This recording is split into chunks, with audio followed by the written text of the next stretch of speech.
आज आपण इथं पाहणार आहोत व्हेज हक्का नूडल्स. अगदी मार्केटसारखा किंवा जसं तुम्ही बाहेर जाऊन स्टॉलवर खाता तशा प्रकारे.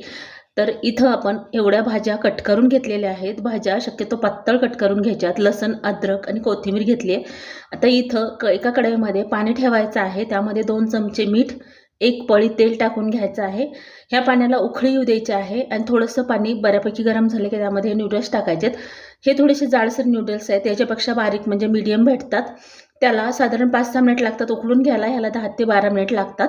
हे छान उकळून घ्यायचे आहेत 12 ते 13 मिनिट, म्हणजे नूडल्स केल्यानंतर कच्चे राहणार नाहीत. आता याला हलवून आपल्याला 10 ते 12 मिनिट छान असं शिजवून घ्यायचं आहे आणि नूडल्सच्या दुप्पट पाणी आपल्याला ठेवायचं आहे उकळण्यासाठी. तर अशा प्रकारे छान असे हे नूडल्स शिजल्यानंतर चेक करायचे आहेत. तर ती जी मधली रेष असते म्हणजे नूडल्सला, ती शिजल्यानंतर दिसत नाही किंवा तोडून पाहिल्यानंतर आपल्याला जाणीव होते. अशा प्रकारे शिजवून घ्यायचे. तरी पण मी 13 ते 14 मिनिट हे शिजवून घेतलेले आहेत. आता हे एका चाळणीवर टाकून त्याच्यावरती थंड पाणी टाकून घेतलेलं आहे आणि पाणी टाकल्याच्या नंतर हे नूडल्स थंड झाल्यानंतर चिकटून राहतात. त्यामुळे 1 ते 1.5 पळी तेल याच्यावरती टाकून घ्यायचं आहे आणि परत याला अशा प्रकारे सर्व नूडल्सला लागावं अशा प्रकारे याला लावून घ्यायचं आहे. आता इथं कढई ठेवलेली आहे. त्याच कढईमध्ये 2 ते 3 पळी तेल टाकून घ्यायचं आहे तुमच्या आवडीनुसार. त्याच्यामध्ये लसूण आणि अद्रक टाकून घ्यायचे आहे.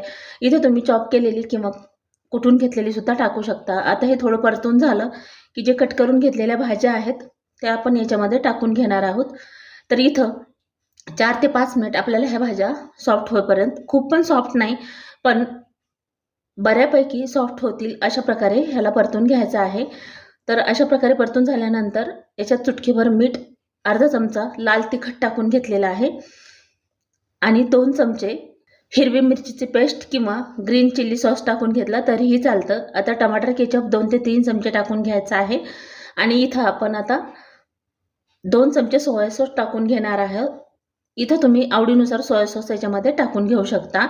तर आता इथं 1 चमचा व्हाईट व्हिनेगर टाकून घ्यायचा आहे. व्हाईट व्हिनेगर नाही टाकलं तरी काय हरकत नाही. आपण इथं टमाटर केचप टाकले आणि इथं नूडल्स मसाला टाकून घेतलेला आहे 2 चमचे. आता हे परत हलवून घ्यायचं आहे. हे सर्व टाकल्यानंतर परत याच्यामध्ये नूडल्स टाकायचे आहेत आणि छान असं याला पूर्ण नूडल्सला लागेल अशा प्रकारे हलवून घ्यायचं आहे. तर घरच्या घरी अगदी मार्केटसारखे नूडल्स तयार होतात. चवीला इतके भन्नाट होतात आणि एक नूडल्स मोकळा असा होतो. थोडीशी कोथिंबीर आणि पत्ताकोबी टाकून घेऊया. चायनीज स्टॉलसारखं हक्का नूडल्स घरच्या घरी तयार आहे. रेसिपी कशी वाटली ती कमेंट करून सांगायला बिलकुल विसरू नका. चला तर भेटूया अशाच एका छानशा रेसिपीमध्ये. Bye bye and take care.